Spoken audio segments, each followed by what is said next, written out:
অনিক, আমাকে ছেড়ে দে। আমার খুব কষ্ট হচ্ছে, আমি আর পারছি না। এখনো তো মাত্র শুরুই করেছি সোনা। এখনই এত চিল্লাচিল্লি কিসের? কাজ শেষ করি। আমি আর পারছি না, প্লিজ আমাকে ছেড়ে দে, আমার ভীষণ কষ্ট হচ্ছে। ইরার কোনো কথাই অনেক শুনলো না। জোর করে ইরা করলো। তারপর ইরার উপর থেকে উঠে দাঁড়ালো। জানিস অনিক, তোর মতো জানোয়ার এতদিন আমার বেস্ট ফ্রেন্ড ছিল, ভাবতেও আমার গা ঘিন ঘিন করছে। আমার সাথে এরকম ঘটনা ঘটার আগে আমার হলো না কেন? ইরার কান্না যেন অনেকের বুকে ছুরির আঘাতের মতোই লাগে।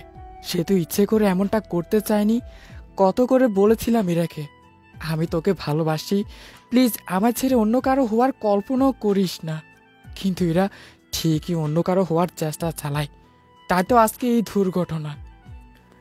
খেদো না প্লিজ, তোমায় কত করে বলেছি আমায় ছেড়ে যেও না, আমার ভালোবাসাটা বোঝার চেষ্টা করো। তবুও তুমি আমার কোনো কথাই পাত্তা দিলে না। তুই আমার সব কিছু কেড়ে নিয়ে এখন ন্যাকা সাজস, তাই না? তোকে কতবার বলেছিলাম তোর প্রতি আমার কোনো ফিলিংস নেই। আমার তোকে তো সব বন্ধুর মতোই ভেবেছি, এর বাইরে আর কিছুই না। তা জানা সত্ত্বেও এমন করলি কেন তুই? কেন সমাজে কোনো মুখ নিয়ে বাঁচবো আমি? ইরার যেন কান্না আর থামছে না। কোনোভাবে বিশ্বাস করতে পারছে না তার সাথে এরকম কিছু ঘটে গেছে।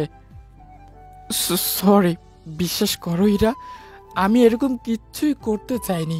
তোকে হারানোর ভয়ে আমি অন্ধ হয়ে গিয়েছিলাম, তাই তো আমায় হিংস্র হতে হলো। আর সমাজ কিচ্ছু বলবে না, কারণ আজ থেকে তুই আমার অনেক চৌধুরী বউ হয়ে বাঁচবি। অনেকও কাঁদছে, আর কাঁদবে নাই কেন? সেই ক্লাস 7 থেকে ওদের ফ্রেন্ডশিপ, কখনো কাঁদতে দেয়নি ইরাকে। ধীরে ধীরে স্কুল, কলেজ, ভার্সিটি সবকিছু শেষ করে দুজন। এর ভেতর কতবার অনেক ওর মনের কথা ইরাকে বলেছে, কাজকর্মে বুঝিয়েছে, কিন্তু আমার কোনো কথা ইরা পাত্তা দিত না। আর আজ ইরা বিয়ে করতে বসেছে, যা ইরার অজান্তেই হচ্ছে। অথচ অনেক এখন ওয়ার্ল্ডের সে নাম করা বিজনেসম্যান হয়ে সবার কাছে পরিচিত। দেখ মিমি, তোর চোখের পানি আমার বুকের সবকিছু ধুমড়ে মুচড়ে দিচ্ছে, তাই প্লিজ কান্না করিস না। তুই তোর ওই নষ্ট মুখে আমার নাম নিবি না। তোকে কত ভালো বন্ধু ভাবতাম, আর তুই আজ আমায় সমাজের নিশিদা বানিয়ে দিলি। সরি, তোকে বাজে শব্দে ডাকার কোনো আমি রাখবো না। আজকের মধ্যে তোকে বিয়ে করে খুব সুখে রাখবো, দেখিস। অনেকের কথা শুনে ইরার মাথায় যেন আগুন জ্বলছে। হাত মুঠো করে শক্তভাবে অনেকের বুকে ফিটে কিল ঘষে দিয়ে যাচ্ছে। তোর মতো পশুকে আমি বিয়ে করব? প্রশ্নই আসে না। তোর মতো কুত্তাকে বিয়ে করার চেয়ে আমার মরে যাওয়া আমার জন্য অনেক ভালো হবে। এভাবে বলো কেন? তুমি মরে গেলে আমি বাঁচবো কি করে? ধুর, তোর মতো জানোয়ারের সাথে কথা বলাই বৃথা। আমার বাসায় দিয়ে আয়। তাছাড়া যদি মনে করিস তোর চাহিদা এখনো মেটেনি, তাহলে আমায় যত সময় লাগে ভোগ করে নে। আমি তোকে কিছুই বলবো না। তুমি আমায় এতটা খারাপ ভেবো না। তাই নাকি? এই যে কিছুটা সময় আগে আমার সব কেড়ে নিলি, আর এখন বলছিস এরকম বলো না। এমন বলিস কেন? তুই একটিবার ভেবে দেখ, তোর সাথে এমন করার শুধু একটাই কারণ খুঁজে পাবি, আর সেটা হলো আমি তোকে বড্ড বেশি ভালোবাসি। তোকে হারানোর ভয়, এটাই করেছি। তুই আমার এত বড় ক্ষতি করলি শুধু তোর সুখের জন্য। আমায় এমনভাবে করলি যার ফলে আমাকে মরতে হবে। কে বলেছে তোকে মরতে হবে? এই যে আমার বুকের উপর যেভাবে মাথা রেখে আছিস, ঠিক সেভাবে আজীবন রাখবো, দেখিস। আর তোকে কতবার না বললাম ওই বাজে শব্দটা মুখেও নিবি না। মানি তো আমি অপরাধ করেছি, কিন্তু তা তো শুধু তোকে পাওয়ার জন্য। তুই যদি তোর মুখে আর একবার ভালোবাসি বলিস, তাহলে আমি নিজেকে এখানেই শেষ করে দিব। না না, তুই এমনটা করিস না। আমি তোকে ছেড়ে দিয়েছি, এখন লক্ষ্মী মেয়ের মতো বেনারসি পরি তৈরি হয়ে নে, আমি বিয়ে করব। No chance. তোকে বিয়ে করার চেয়ে মরে যাওয়া আমার জন্য ভালো হবে। এমন করিস না এরা, এমনিতে তোকে হারিয়ে ফেলার ভয়টা অনেক তীব্র। তোর কি চাহিদা পূরণ হয়েছে? আমায় এখনো খালি গা নিয়ে পড়ে থাকতে হবে? না না, তুই বেনারসিটা পরে নে, তোকে আর কষ্ট করতে হবে না। এই নে, শাড়িটা পরিয়ে দে। তোর পুরুষত্বের জন্য হাত পা ব্যথা করছে, নড়তে পারছি না ঠিক মতো। ইরার কাছ থেকে শাড়ি আর জুয়েলারি নিয়ে পরম যত্নে পরিয়ে দিল অনেক। তারপর ইরাকে নিয়ে কাজী অফিসে যায়। সাইনবোর্ড দেখে ইরা কোনো রিয়েক্ট করেনি।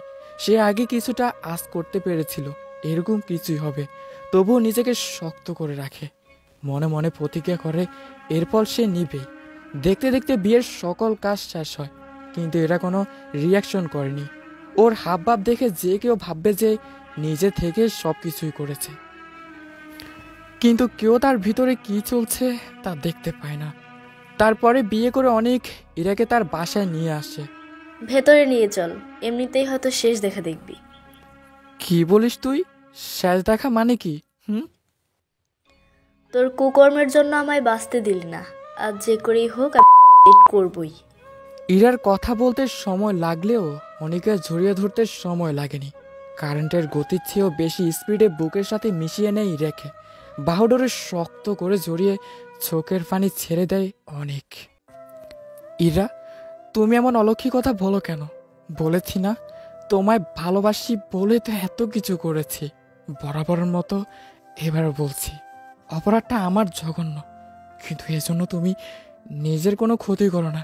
Please please please. ঠিকই তো, অপরাধ তুই করছিস, সাজা নিজেকে কেন দিব? তোর এই কাজের প্রতিশোধ আমি নিব। তারপরই তারা রুমে যায়, কিন্তু এরা কান্না করে চলেছে। এই ইরা, তুমি কাঁদছো কেন? কষ্ট হচ্ছে তোমার তাই না? খুব ক্ষুধা লাগছে বুঝি? এই যে আমি হাত ধুয়ে এসে খাইয়ে দিব কেমন? অনেক যেন আর এক সেকেন্ডও দাঁড়ায়নি, সোজা ওয়াশরুমে ঢুকে কোনো মতে হাঁটা ধুয়ে এসে পড়ে বিছানায়।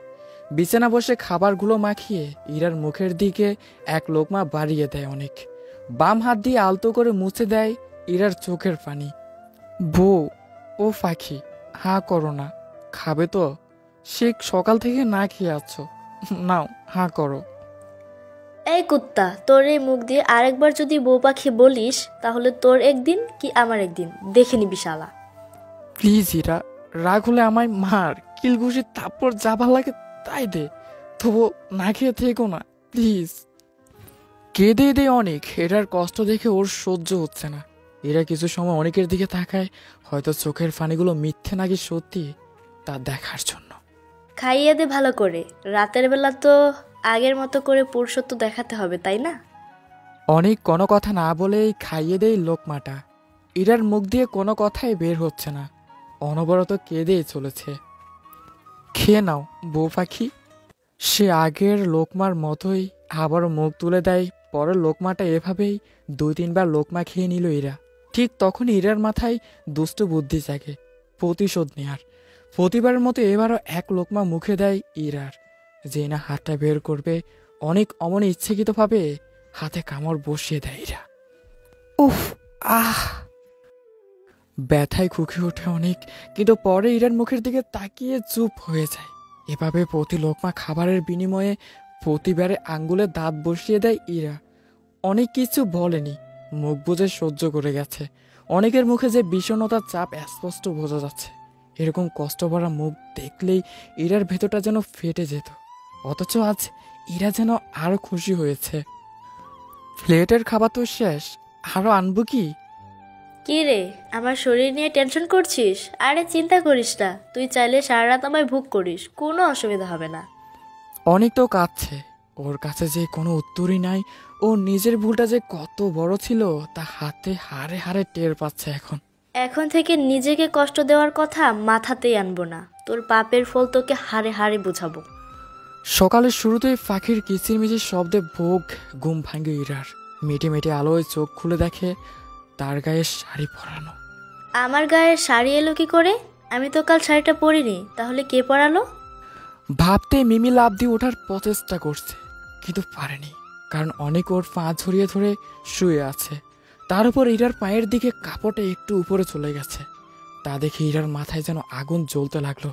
সব ঘটনা একসাথে ঘুরপাক খেতে লাগে। চোখ বুজে রাগের আওয়াজটা যেন দ্রুত এসে গেল। ওই কুত্তা, তুই রাতে আবারও সুযোগ দিয়ে আমায় ভোগ করেছিস, আমি তোকে চিবিয়ে খেয়ে ফেলবো। লুচ্চা বদমাস, তোর লজ্জা করে না একটা মেয়েকে নিয়ে এভাবে খেলতে? অনেকের শরীরের উপর হাত দিয়ে থাপড়াচ্ছে আর কথাগুলো বলতেছে। ইরার বয়স শুনে তাড়াতাড়ি উঠে পড়ে অনেক। কিছু বুঝে ওঠার আগে সারা শরীরে আঘাত করতে লাগে ইরা। তুই এত খারাপ আমি আগে কখনো ভাবিনি। তুই তো আস্তে একটা লুচ্চা, যেখানে ঘুমের মধ্যেও কোনো মেয়েকে ছাড়ে না। তোর চাহিদা মিটিয়ে আমার শাড়ি পরিয়ে দিয়েছিস, তাই না? যাতে আমি কিছু মনে না করি। কিন্তু তোর মতো জানোয়ারকে আমি কখনোই মেনে নিব না। অনিক আর কিচ্ছুই বলেনি। রাতের বেলা অনিকের ছোট বোনকে ডেকেই ওর শাড়িটা পাল্টে দেয়। আসলে ইরা সেই ঘটনার পর থেকে অনিককে যতটা খারাপ ভাবছে, সে কিন্তু অতটাও খারাপ নয়। এভাবে অনেক প্রতিদিন ইরাকে নিজ হাতে খাইয়ে দেয়, আর ইরা কামড় দিয়ে প্রতিশোধ নেয়। এরা খুব বেশি ঝাল দিয়ে রান্না করে, অনেকটা হাসি মুখেই খেয়ে নেয়। এরা অনেককে অনেক অপমান করে, কিন্তু অনেক কোনো অভিযোগ করে না, মুখ বুজে সবই সহ্য করে। কারণ ইরাকে সে অনেক অনেক বেশি ভালোবাসে। ওর কেয়ার নেয়া, আগলে রাখা, সেবা করা, রাত জেগে পাহারা দেয়া এসব করত। এরা সব কিছুতে মুগ্ধ হয়ে ওঠে অনেকের প্রতি। আস্তে আস্তে দুর্বল হয়ে যায় ইরা। পরে বুঝতে পারে সত্যি অনেক ভালোবাসে অনেক তাকে। হারানোর ভয়ে ইরার সাথে ওই বাজে কাজটা করে।